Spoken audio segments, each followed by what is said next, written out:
Here's how to deactivate your Facebook account in 2025.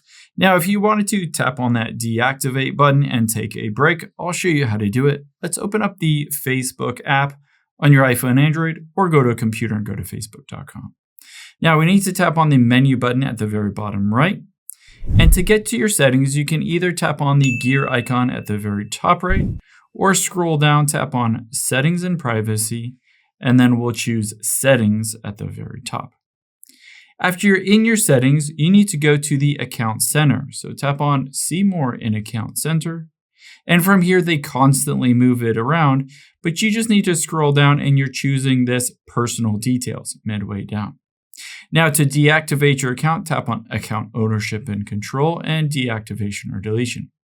Now, of course, choose Facebook here, and it's really important that you choose deactivate this first one, not the second one to delete it. Just hit continue here, and you will need to enter in that password. So let me just autofill my password real quick and hit continue.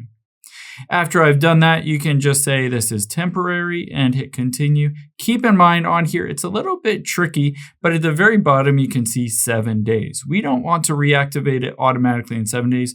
We want to choose to don't reactivate automatically and hit done. Now, after you've done that, just hit continue here, scroll to the very bottom, and you can just tap that deactivate button and you're good to go.